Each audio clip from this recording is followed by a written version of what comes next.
nobody does.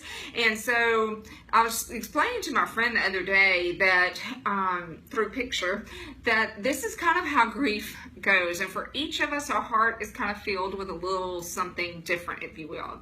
When I was 9 years old, my dad was diagnosed with cancer. Now my dad was my life. He was my knight in shining armor, and I was his princess. So he filled my heart just completely. There were just all these wonderful things and that he put in my heart. And then when he got sick, I got really sad because, of course, things that once were no longer.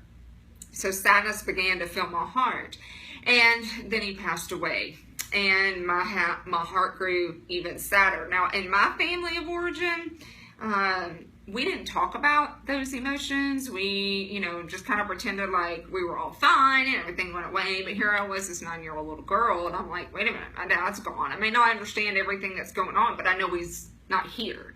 And so from there, not only was I sad, I got really scared because, okay, if he went away, is my mom going to go away too? And so the fear began to kind of take over my heart. And from there, I got really angry. A lot of things changing, for especially a child or a parent, anyone that loses someone.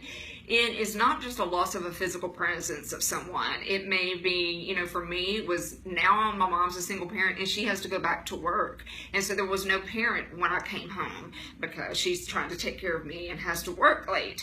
Then there's like, okay, and I don't have any friends and who I'm supposed to share my sadness with.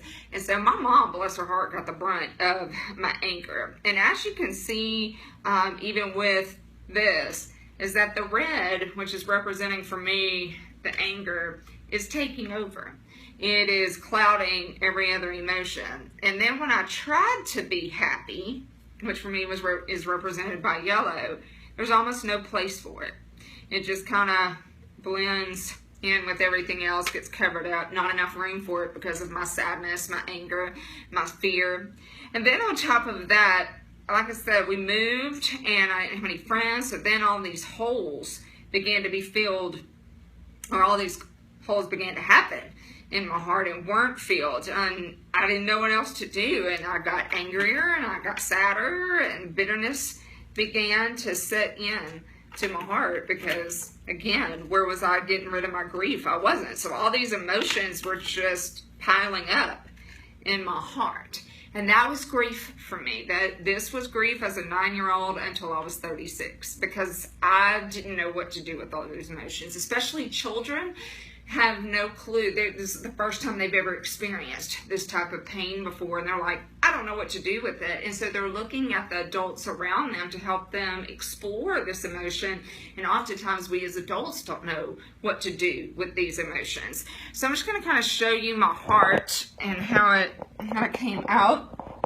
So as you can see, that we've got the salt, and that's that bitterness, and it kind of sticks with it. And the little dots there where the alcohol was containing, putting those holes in my heart. And then all the colors mixed together, you can barely see the happiness and all that represented by the yellow. It's more the fear, the anger, and the sadness.